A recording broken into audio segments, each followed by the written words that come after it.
अस्सलामु अलैकुम वरहमतुल्लाहि वबरकातुहू। अल्हम्दुलिल्लाह अल्हम्दुलिल्लाहि रब्बिल आलमीन वलाक़िबतु लिल मुत्तक़ीन वस्सलातु वस्सलामु अला सय्यदिल मुरसलीन व अला आलिहि व अस्हाबिहिल करीम अम्मा बाद फ़अऊज़ु बिल्लाहि मिनश शैतानिर रजीम बिबरकति बिस्मिल्लाहिर रहमानिर रहीम। या अय्युहल इंसानु मा गर्रका बिरब्बिकल करीम। सदक़ल्लाहुल अलिय्युल अज़ीम व बल्लगना रसूलुहुन नबिय्युल करीम व नहनु अला ज़ालिका लमिनश शाहिदीन व शाकिरीन वल्हम्दुलिल्लाहि रब्बिल आलमीन।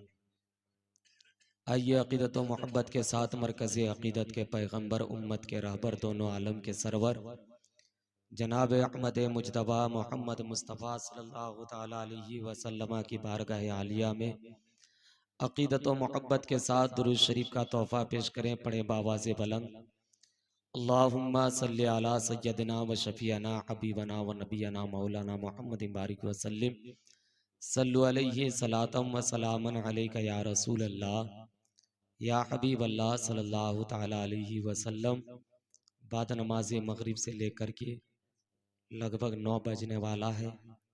आप लोग बैठे हुए हैं और बहुत देर से ना तो मनक़बत के अशआर और बिलखुसूस खतीब ज़ीशान मुफ़क्किर कौम व मिल्लत हज़रत हाफिज़ वक़ारी अलहाज हाफिज़ हुसैन साहब रज़वी से आपने बहुत अच्छी खिताबत समात कर ली है। और उनसे पहले आप ही के मोहल्ले की बहुत बेहतरीन खतीब हज़रत अल्लामा मौलाना मुजीब साहब से भी आपने खिताबत समात कर लिए। और मैं भी ये ज़रूरी समझता हूँ कि मिलाद के लिए इतनी खिताबत बहुत ज़्यादा है। और ना तो मनक़बत के अशार भी आप समात कर चुके हैं। बस 2-5 मिनट तबर्रुकन हाज़िरी के कर्ज से, वरना कहीं घर वाले ऐसा ना हो कि कह दे कि इमाम साहब कुछ नहीं बोले थे। लेकिन अफसोस होता है कि ऊपर सेंटर में लगभग 40-50 घर होंगे, जितने भी कम होंगे ज़्यादा ही होंगे। अगर एक एक आदमी करके घर से निकल पड़ता तो यकीनन आज की ये महफिल बहुत अच्छी महफिल होती। लेकिन पता नहीं हमारी सोच, हमारा ज़हन हमें क्या कहता है कि हम कुछ समझ नहीं पा रहे हैं। आज आप देख रहे हैं कि इंदरलोक में मुसलमान नमाज पढ़ रहे थे। आपने देखा होगा जो दिल्ली की वो सरजमीन, जुम्मे के वक्त में इंदरलोक के रास्ते पर लोग नमाज पढ़ रहे थे। पुलिस वाले आकर के सजदे की हालत में मुसलमानों को लात मार रहे थे। ब्रादरान इस्लाम, अपने दिल पर हाथ रख कर के सोचो कि यही वो कौम मुस्लिम है कि जब 313 निकले थे बदर के मैदान में, तो बदर में फतह नुसरत का झंडा गाड़े थे। लेकिन आज जगह जगह मुसलमान बेइज्जत हो रहे हैं, जगह जगह मुसलमान मारे जा रहे हैं, जगह जगह मुसलमान निशाने बनाए जा रहे हैं। यकीनन कहीं ना कहीं हमारी गलती है, हमने शरीयत मुस्तफ़ा को छोड़ दिया है, जिसकी वजह से आज हम और आप जलीलो खार नजर आ रहे हैं। यकीनन आज भी अगर हमने मुस्तफ़ा जाने रहमत की शरीयत पर अमल कर लिया तो किसी माँ ने अपने बेटे को इतना दूध नहीं पिलाया कि मुसलमान के बच्चों को उंगली उठा सके। लेकिन आज अगर उंगली उठवा रहे हैं तो कहीं हमारी और आपकी गलती है। यकीनन आज हमने हर जगह मुस्तफ़ा जाने रहमत की मोहब्बत को ठुकराता हुआ नजर आ रहे हैं। यही अगर क्रिकेट का मैदान होता, अगर किसी जगह मैच चल रहा होता, तो अपने दिल पर हाथ रख कर बताइए क्या इतने ही लोग होते? जबकि ना वहां चाय के लिए पूछता है, ना वहां पानी के लिए पूछता है, ना खजूर का एक दाने के लिए पूछता है। जबकि लोग उसे देखने के लिए उमड़ पड़ते हैं। लेकिन अल्लाह का कितना बड़ा करम है कि यह महफिल मिलादे मुस्तफ़ा है। यहाँ जब तक एक इंसान बैठा हुआ रहता है, यकीनन वो अल्लाह की रहमत के शामियाने में रहता है। और उससे महफिल मिलादे मुस्तफ़ा में जब तक कि वो बैठता है, अल्लाह तबारक व तआला उसकी गुनाहों को माफ करता है। होना यही चाहिए कि लोग अपने घरों से निकल करके महफिल मिलादे मुस्तफ़ा में बैठते। और ये एक बदला हो रहा है। आज अगर आप किसी के जनाजे में जाइएगा तो आपके भी जनाजे में कोई ना कोई पहुंचेगा। आज अगर आप किसी की मैयत में पहुंच करके मिट्टी दीजिएगा तो यकीनन आपके भी जनाजे में कोई मिट्टी देने वाला होगा। और आप अगर किसी के जनाजे में नहीं ले जाइएगा तो यकीनन जब मौत आएगी तो लवारिसों की मौत होगी, आपके भी जनाजे में कोई नहीं पहुंचने वाला होगा। इसलिए ये एक बदला है। आज अगर आप दूसरे की महफिल मिलाद में पहुंचिएगा तो यकीनन आपकी भी मिलाद की महफिल में वो पहुंचेगा, ये सोच करके कि फलां साहब मेरे घर में आए थे, चलो हम भी उसके घर में चलते हैं। लेकिन बरादरान इस्लाम, पता नहीं आज हमारी सोच क्या कहती है। शायर फरमाता है कि न मैं मदीने में अजनबी हूँ, न कुए सरकार अजनबी है। न मैं मदीने में अजनबी हूँ, न कुए सरकार अजनबी है। कसम है ए निस्बते गुलामी, ये खाक मुझ में रची बसी है। और न छेड़ तकरारे कुफ्र ईमा, न थाम नजदी मेरा गिरेबा। तेरा वजीफा खुदा खुदा है, मेरा वजीफा नबी नबी है। बरादरान इस्लाम, खुतबा मसन्ना के बाद जिस आयत करीमा की तिलावत करने का शर्फ हासिल किया, अल्लाह फरमाता है या अय्युहल इंसानु मा गर्रका बिरब्बिकल करीम। खुदा फरमाता है ए इंसान, तुझे किस चीज ने अपने करीम रब से दूर करके रखा है। बरादरान इस्लाम, आज की ये महफिल पाक आली जनाब साबिर साहब ने अपने मरहूम वालिदे मोहतरम की याद में आज इस महफिल को सजाया है। और कसम खुदा के मुसलमानों, माँ बाप एक ऐसी दौलत है कि 100 साल के भी आदमी से पूछा जाए कि बता, जब तेरे माँ बाप इंतकाल हो चुके हैं तो आज 100 साल के बाद तुझे क्या माँ बाप की याद आ रही है? उनकी भी आंखें भर जाएगी, उनके भी आंखों में आंसू आएगा और कहेगा कि अगरचे 100 साल हो चुका है लेकिन आज भी मुझे मेरे माँ बाप की याद आ रही है। और ऐसा क्यों ना हो बरादरान इस्लाम, माँ बाप एक ऐसी नेमत का नाम है, एक ऐसी दौलत का नाम है कि दुनिया की दौलतों से बीवी तो खरीदी जा सकती है, दुनिया की दौलतों से औलाद तो खरीदी जा सकती है, दुनिया की दौलतों से आप अपने भाई बहन तो खरीद सकते हैं, लेकिन दुनिया की दौलत से अगर नहीं कुछ खरीद सकते तो माँ जैसी नेमत नहीं खरीद सकते, बाप जैसी दौलत नहीं खरीद सकते। इसलिए के बरादरान इस्लाम, एक माँ बाप अगरचे वो गरीब है और उसके सामने में अगर बेटा दम तोड़ता हुआ नजर आए तो कसम खुदा के मुसलमानों, कोई भी माँ बाप अपने बेटे को अपने सामने में दम तोड़ता हुआ नहीं देख सकता। आप कहेंगे कि वो कैसे? आज जो आली जनाब साबिर साहब ने अपने माँ बाप के इसाले सवाब के सिलसिले से अगरचे ये महफिल सजाई है तो ये इसमें उनका कमाल की बात नहीं, बल्कि उनके माँ बाप ने उनकी परवरिश किया, उनके माँ बाप ने उन्हें जन्म दिया, उनके माँ बाप ने उसे इस लायक बनाया, तब आज अपने माँ बाप के नाम से इसाले सवाब की महफिल कर रहे हैं। वरना बरादरान इस्लाम, आज अगर किसी के पास हजारों लाखों रुपया दौलत हो, अगर उसके पास माँ की सही परवरिश ना रही, बाप का सही परवरिश ना रहा तो यकीनन अपने माँ बाप को याद नहीं कर सकता। इसलिए बरादरान इस्लाम, अगर किसी के घर में अगर औलाद पैदा हो जाए तो पैदा होना ये कमाल की बात नहीं, बल्कि अल्लाह के नबी फरमाते हैं जब तुम्हारे घर में अगर औलाद पैदा हो जाए तो अल्लाह का शुक्रिया अदा करो और ये कह करके शुक्रिया अदा करो, ए मेरे परवरदिगार तूने हमें औलाद तो दिया, लेकिन ए परवरदिगार आलम आज मैं तुझसे दुआ कर रहा हूं कि मेरी औलाद को अच्छी जिंदगी जीने का सलीका अता फरमा दे। कसम खुदा के मुसलमानों, अगर अच्छी जिंदगी जीने का अगर सलीका अगर मिल गया, मुस्तफा की सुन्नत अगर मिल गई, तो वो बेटा आगे चल करके माँ बाप का गुस्ताख नहीं होगा, बल्कि माँ बाप का वफादार बनता हुआ नजर आएगा।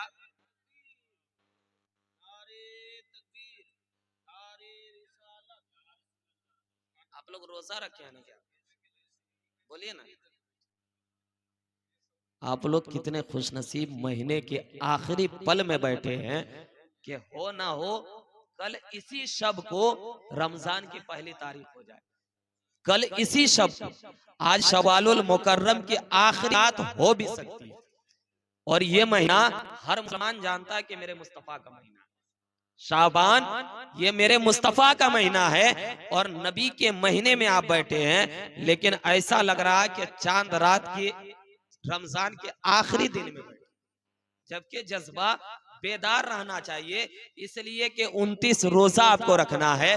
बरादरान इस्लाम जरा गौर फरमाइए, माँ बाप एक ऐसी दौलत है। आज कहने वाले कह देते हैं कि माँ बाप ने हमें दिया क्या है, माँ बाप ने हमारे लिए क्या किया है। बरादरान इस्लाम, अगर किसी के लिए बेटे के लिए 2 रूम ना बना दिया जाए, तो यकीनन वो बेटा माँ बाप के मरने के बाद कह देता है कि मेरे माँ बाप ने मेरे लिए क्या करके दिया है। कसम खुदा के मुसलमानों, अरे तुम शुक्रिया अदा करो कि अगर जिंदगी में सांस ले रहे हैं तो ये माँ बाप का एहसान है, अगर जिंदगी में जी रहे हैं तो ये माँ बाप का करम है। इसके बावजूद कहते हो कि माँ बाप ने दिया क्या है। कसम खुदा के मुसलमानों, आप उस माँ बाप से पूछ करके देखो कि तुम अपनी औलाद से कितनी मोहब्बत करते हो। आज अगर बेटे से पूछा जाए कि माँ बाप से कितनी मोहब्बत करते हो, तो बेटा बड़ी शान से कह देगा कि हम अपने माँ बाप से बहुत ज्यादा मोहब्बत करते हैं। लेकिन अगर माँ बाप को तकलीफ आ जाए, माँ बाप को कोई बीमारी आ जाए, और बीमारी के वक्त में अगर माँ बाप कहे कि मुझे 200 रुपया दे दो ताकि मैं हॉर्लिक्स का एक डब्बा ला करके मैं अपने लिए इस्तेमाल करूंगा, तो वही पलट करके बेटे की बीवी कह देगा कि अपने बाप से कह दो कि मेरे पास इतना पैसा नहीं है। लेकिन कसम खुदा के मुसलमानों, तारीख उठा करके देख लो, जब तुम छोटे थे और अपने बाप से कहते थे ए मेरे बाप मुझे एक साइकिल चाहिए, स्कूल जाने के लिए मुझे तकलीफ हो रही है, अगर उस वक्त बाप 300 रुपया मजदूरी करता था तो 300 रुपया में से वो 200 रुपया खर्च करता था और 100 रुपया करके इस नियत के साथ वो रखता था कि मेरे बेटे ने मैं अपने लिए साइकिल मांगा है, अगर मैं उसे साइकिल ना दूं तो यकीनन मेरा बेटा स्कूल में अपने दोस्तों के बीच में मायूस हो जाएगा। और 1 महीने के अंदर में अपने बेटे के लिए 6-7 हजार दाम का वो साइकिल खरीद करके दे दिया। कसम खुदा के मुसलमानों, आज दुनिया ने अपने माँ बाप को समझा नहीं, लेकिन जब माँ बाप इंतकाल हो जाता है तब वो माँ बाप के अहमियत को पता समझता है, अहमियत के बारे में समझता है। अपने दिल पर हाथ रख करके सोच करके देखो कि माँ बाप कितनी बड़ी दौलत है। आपने सुना होगा कि झारखंड की सरजमीन है, और झारखंड की सरजमीन में अपने दिल पर हाथ रख करके सोच करके बताना, एक माँ बाप अपने बेटे से कितनी मोहब्बत करता है। झारखंड की सरजमीन है, और झारखंड में देवघर जिले के अंदर में एक छोटा सा गांव है। उसी छोटे से गांव में एक 8 साल का बच्चा अपने माँ बाप के साथ रह रहा है। अचानक उस बच्चे की तबीयत खराब होती है। 8 साल का बच्चा है। जैसे ही बच्चे की तबीयत खराब हुई, बाप अपने बेटे को सीने से लगाता है। बेटा कहता है ए मेरे अब्बू मेरी तबीयत खराब हो गई है, कहीं ऐसा ना हो कि मलकुल मौत आकर के मेरी रूह निकाल ले। बाप कहता है ए मेरे लाल, जब तक मैं जिंदा हूँ मैं तुझको मरने नहीं दूंगा। कसम खुदा के मुसलमानों, तारीख बताती है कि वो जब बेटे की तबीयत खराब होती है, बाप अपने बेटे को सीने से लगा करके देवघर के हॉस्पिटल हॉस्पिटल में पहुंचता है और डॉक्टर से कहता है, डॉक्टर देखो मेरे बेटे की तबीयत खराब हो गई है, इसका इलाज करो। डॉक्टर कहता है कि तुम देखने में गरीब लग रहे हो, कपड़े फटे पुराने हैं, तुम अपने बेटे का इलाज करा पाओगे? बाप कहता है, डॉक्टर मेरे बदन के कपड़े को ना देख, बल्कि मेरे बेटे को देख, और मेरे बेटे की जिंदगी बचाने के लिए अगर जमीन बेचनी पड़े तो बेचने के लिए तैयार हो, अगर मकान बेचना पड़े तो बेचने के लिए तैयार हो, लेकिन अपनी औलाद को बचा करके रखूंगा। कसम खुदा के मुसलमानों, इतना सुनना था। डॉक्टर कहता है, ए नौजवान तुम अपने बेटे को अगर इलाज कराना चाहते हो, पैसा खर्च करना चाहते हो, तो चलो मैं तुम्हारे बेटे का इलाज करता हूँ। ये कह करके उस डॉक्टर ने उस 8 साल के बच्चे को आईसीयू में ले जाकर के डाला। जैसे ही आईसीयू में डालता है, आईसीयू में डालने के बाद उसके बॉडी का चेकअप करता है।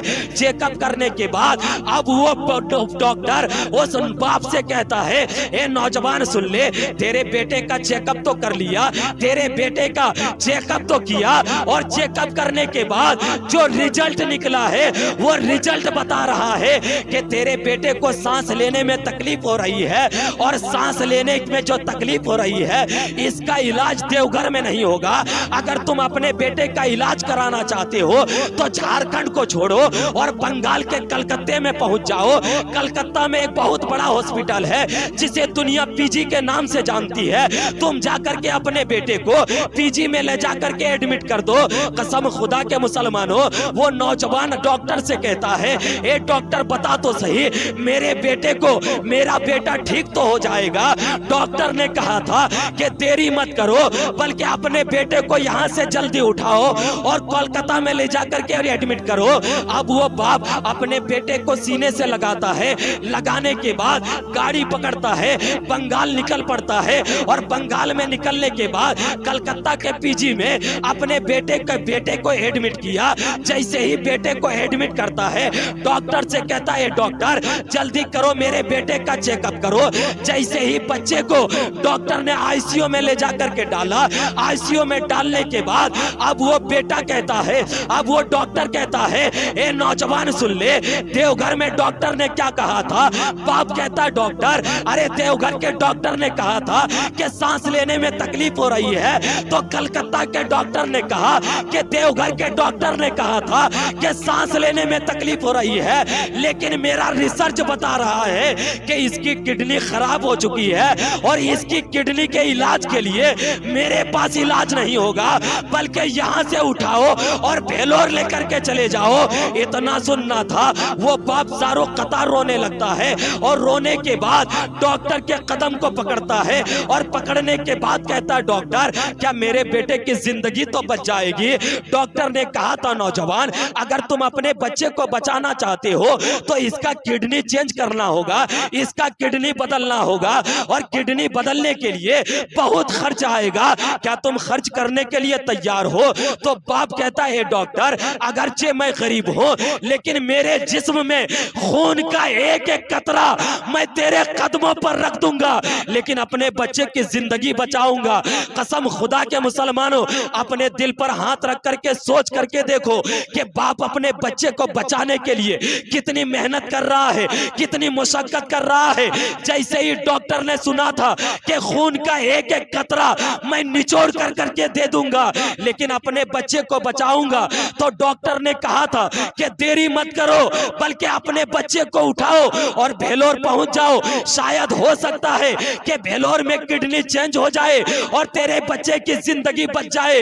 अब वो बाप अपने बेटे को सीने से लगाता है, और लगाने के बाद भेलोर पहुंचता है, और भेलोर के हॉस्पिटल में अपने बच्चे को एडमिट करता है।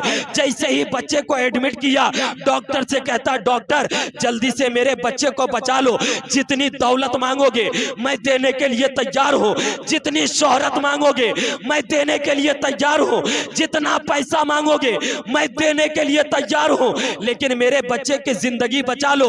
अब डॉक्टर ने उस बच्चे को आईसीयू में डाला, और डालने के बाद चंद घंटे के बाद वापस आता है। वापस आने के बाद कहता है, ए नौजवान तुम अपने बच्चे को बचाना चाहते हो? अरे इसके अंदर तो बहुत सारी बीमारी है। बाप ने पूछा था क्या क्या बीमारी है? तो डॉक्टर ने कहा था, डॉक्टर ने कहा था कि मैंने देवघर में इलाज कराया। डॉक्टर ने कहा कि देवघर के डॉक्टर ने कहा था कि सांस लेने में तकलीफ हो रही है। कलकत्ता के डॉक्टर ने कहा कि किडनी खराब हो गई है। लेकिन मेरा रिसर्च बता रहा है कि इसकी किडनी भी खत्म हो चुकी है, सांस लेने में भी दिक्कत हो रहा है और इसका गुर्दा भी खत्म हो चुका है, अब इसका इलाज नहीं होगा। अब वो बाप ने जैसे ही इतना सुना, बाप कहता कि डॉक्टर मेरे बच्चे को बचा लो, मेरे बच्चे को बचा लो। डॉक्टर ने कहा था, ए नौजवान मेरा मशवरा मानो, ये बच्चा चंद दिनों तक बचेगा, चंद दिनों के बाद तेरा बेटा इंतकाल हो जाएगा। मेरा मशवरा मानो, अपने बेटे को उठाओ, अपने घर लेकर के चले जाओ, इसलिए कि दुनिया का कोई डॉक्टर तेरे बेटे को बचा नहीं सकता है। इसे घर ले जाओ, चंद दिनों का मेहमान है और चंद दिनों के बाद ये माँ बाप के साथ में रहेगा, भाई बहन के साथ में रहेगा, रिश्तेदारों के साथ में रहेगा, उसके बाद इसकी रूह निकल जाएगी। कसम खुदा के मुसलमानों, अपने दिल पर हाथ रख करके सोच करके देखो, अगर हमारी औलाद के लिए अगर डॉक्टर जवाब दे दे तो बाप के दिल पर क्या गुजरेगा। जैसे ही बाप ने सुना था कि तेरे बेटे की अब जिंदगी दुनिया का कोई डॉक्टर नहीं बचा सकता, बाप सारों कतार रोने लगता है। जैसे ही बाप रोने लगा, बेटे की नजर पड़ती है, बेटा कहता ए मेरे अब्बू तुम रो क्यों रहे हो। बाप ने कहा था, ए मेरे लाल, ए मेरे लखते जिगर, मैं दौलत लगाने के लिए तैयार था, मैं अपने आप को बेचने के लिए तैयार था, तेरी जिंदगी बचाने के लिए तैयार था, लेकिन डॉक्टर ने तुझे लाइलाज कर दिया है। तब बेटा कहता है, ए मेरे अब्बू बता तो सही डॉक्टर ने क्या कहा। तो बाप कहता है, ए मेरे लाल, डॉक्टर ने कहा है कि चंद दिनों के बाद तेरा इंतकाल हो जाएगा, इतना सुनना था। बेटा जवाब देता है, ए मेरे अब्बू जरा डॉक्टर को बुलाया जाए। डॉक्टर को बुलाया जाता है। अब 8 साल का बच्चा कहता है, ए डॉक्टर बता तो सही तूने क्या कहा है। तो डॉक्टर ने कहा था कि सुन, चंद दिनों के बाद तेरा इंतकाल हो जाएगा, इसलिए कि तेरे अंदर किडनी भी खराब हो चुकी है, गुर्दा भी खराब हो चुका है, सांस लेने में भी दिक्कत हो रहा है। तो 8 साल के बच्चे ने पूछा था, ए डॉक्टर बता तो सही ये तुझे किसने कहा कि मैं चंद दिनों का मेहमान हूं और चंद दिनों में मेरा इंतकाल हो जाएगा। तो डॉक्टर ने कहा था कि मैंने अपनी पढ़ाई अमेरिका से करके आया हूं और अमेरिका की पढ़ाई बता रही है, मेरा रिसर्च बता रहा है कि चंद दिनों के बाद तेरा इंतकाल हो जाएगा। तो 8 साल के बच्चे ने कहा था, ए डॉक्टर सुन ले, क्या तूने अपना इलाज कर दिया। तो डॉक्टर ने कहा था, अब कोई डॉक्टर तेरा इलाज नहीं कर पाएगा। तब बेटा कहता है, ए डॉक्टर सुन ले, अब तक तूने मेरा इलाज अपनी पढ़ाई से किया, अब मैं अपना इलाज शरीयत मुस्तफा से करूंगा, हदीस मुस्तफा से करूंगा। तो डॉक्टर ने कहा था, ए बच्चा बता तो सही, अगर हदीस मुस्तफा से करेगा, शरीयत मुस्तफा से करेगा तो रिजल्ट क्या आएगा। तो बच्चे ने कहा था कि अगर मैं हदीस मुस्तफा से अपना इलाज कर लिया तो मैं अपनी जिंदगी हदीस मुस्तफा की वजह से अपनी जिंदगी बचा करके दिखाऊंगा। कसम खुदा के मुसलमानों, डॉक्टर ने कहा था, ए बेटा बता तो सही तू हदीस मुस्तफा से अपना इलाज कैसे करेगा। तो 8 साल का बच्चा कहता है, ए मेरे अब्बू जरा बता तो सही मेरी माँ कहाँ है। बाप कहता कि मेरे लाल तेरी माँ तो अपने घर पर है। भाई बेटा कहता है, मेरे अब्बू जल्दी से मेरी माँ को फोन करो और यहाँ बुलाओ। कसम खुदा के मुसलमानों, शोहर अपनी बीवी को फोन करता है। फोन करने के बाद जैसे ही फोन में जुमला कहता है कि जल्दी से तू चला हो ना हो चंद दिनों के बाद तेरे बेटे की जिंदगी खत्म हो जाएगी। कसम खुदा के मुसलमानों, अरे माँ इतनी बड़ी दौलत है कि अगर माँ सुन ले कि मेरे बेटे की जिंदगी चंद मिनट में खत्म होने वाली है तो माँ ये कभी बर्दाश्त नहीं कर सकती। जैसे ही माँ ने सुना था कि तेरा बेटा चंद दिनों में खत्म हो जाएगा, जल्दी से वापस आ, जल्दी से यहाँ आ जा, इतना सुनना था। माँ जिस हालत में थी उसी हालत में गाड़ी पकड़ती है, भेलोर के सरजमीन पर पहुंचती है।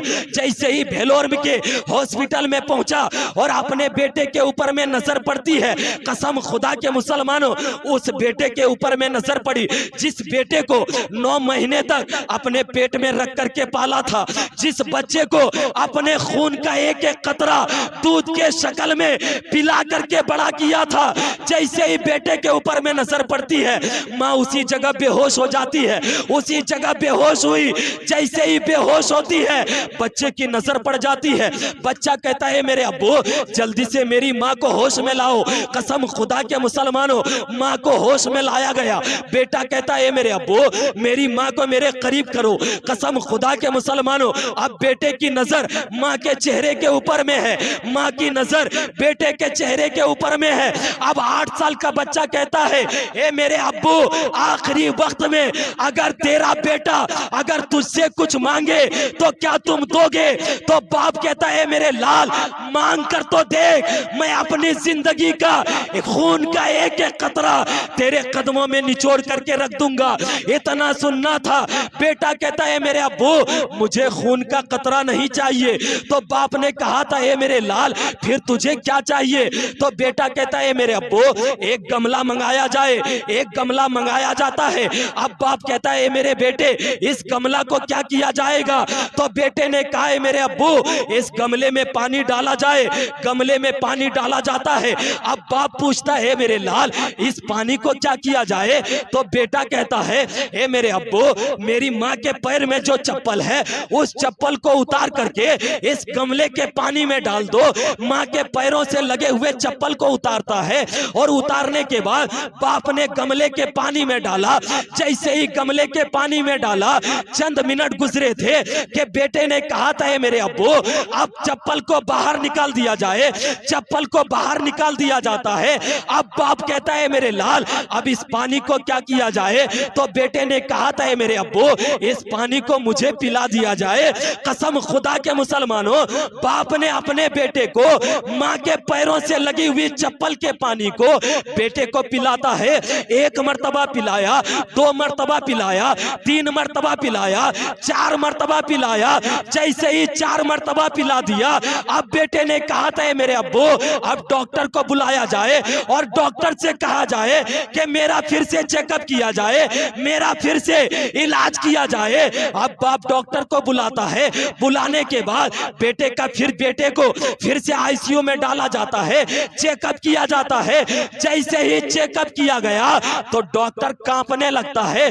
जैसे ही डॉक्टर कांपने लगा तो बेटा पूछता है डॉक्टर तुम कांप क्यों रहे हो? तो डॉक्टर ने कहा था ए बेटा बता तो सही, चंद घंटे पहले जब मैं तेरा चेकअप किया था तेरी किडनी भी खराब हो चुकी थी, तेरा गुर्दा भी खराब हो चुका था, तेरी सांस लेने में भी दिक्कत हो रही थी, लेकिन दोबारा जब चेकअप किया तो चंद घंटे के अंदर में तेरी किडनी भी अच्छी हो गई है, तेरा गुर्दा भी अच्छा हो गया है, सांस लेने में जो परेशानी थी वो परेशानी भी खत्म हो गई। तो मैं ये सोच रहा हूं कि इतनी जल्दी ना कोई मेडिसिन पड़ा, ना कोई दवाई पड़ा, ना तुम्हारा इलाज हुआ, फिर तेरी किडनी अच्छी कैसे हो गई? तो बच्चे ने कहा था ए डॉक्टर सुन ले, अब तक मेरा इलाज तूने दवाई से किया लेकिन अपना इलाज मैंने नबी की शरीयत से कर लिया। तो डॉक्टर ने कहा था बेटा कौन सी शरीयत से इलाज किया? तो बेटे ने कहा था ए डॉक्टर सुन ले, मेरे मुस्तफा ने फरमाया है कि माँ के कदम के नीचे जन्नत है, मैंने उसी जन्नत से लगी हुई चप्पल को उतार करके पानी में डाला और डाल करके उस पानी को पी लिया। तो जन्नत की बरकत थी कि जन्नत के सदक़े में अल्लाह ने मेरी बीमारी को खत्म कर दिया। बरादराने इस्लाम, अपने दिल पर हाथ रख करके सोच करके देखो कि अगर माँ के पैरों से लगने वाले चप्पल अगर बेटा उसे पानी में डाल करके पी ले तो बीमारी से शिफा मिल जाए, तो अपने दिल पर हाथ रख करके सोचो कि माँ के सर का मकाम क्या होगा। अगर वो माँ बाप अपने बच्चे के लिए अगर हाथ उठा दे तो मेरे आका फरमाते हैं हाथ उठाना तेरे माँ बाप का काम होगा और दुआ को कबूल करना ये काबे वाले। इसलिए बरादरान इस्लाम जब तक जिंदगी रहे कोशिश करे हमेशा अपने माँ बाप को राजी करने का। अगर माँ बाप जिंदा है तो अपने माँ बाप की इतनी खिदमत कर ले, इतनी खिदमत कर ले कि बुढ़ापे के वक्त में वो माँ बाप खुदा की बारगाह में दुआ करे, ए मेरे परवरदिगार बुढ़ापे के वक्त में जो मेरा बेटा मेरी खिदमत कर रहा है, ए परवरदिगार मैं अपने बेटे से राजी हो गया। तो मुस्तफा फरमाते हैं अगर बेटे से माँ बाप राजी हो जाए तो मदीने वाला मुस्तफा भी राजी हो जाएगा और काबे वाला खुदा भी राजी हो जाएगा। इसलिए बरादरान इस्लाम जब तक जिंदगी रहे अपने माँ बाप से मोहब्बत करता रहे, अपने माँ बाप से प्यार करता रहे। अगर जमीन के ऊपर है तो माँ बाप की खिदमत करे, अगर जमीन के नीचे है तो माँ बाप के नाम पर ईसाले सवाब करते रहे, ये सोच करके कि ये जिंदगी अगर दिया है तो ये मेरे माँ बाप का एहसान है। अगर जिंदगी में जी रहे हैं तो माँ बाप का करम है, अगर जमीन के अंदर रहे तो अपने माँ बाप के नाम पर ईसाले सवाब करता रहे। अल्लाह तबारक व तआला की बारगाह में दुआ मौला आली जनाब साबिर साहब ने जो अपने माँ बाप के नाम पर इस ईसाले सवाब की महफिल को सजाया है, मौलाए करीम अपने महबूब के सदक़े में उसके माँ बाप को जन्नतुल फिरदौस में आला मकाम अता फरमाए और उनकी कब्र में रहमत व अनवार की बारिशें अता फरमाए। अल्लाह तबारक व तआला हम तमामों को अपने अपने माँ बाप की खिदमत करने की तौफीक अता फरमाए। और अस्सलामु अलैकुम व रहमतुल्लाहि व बरकातुहू।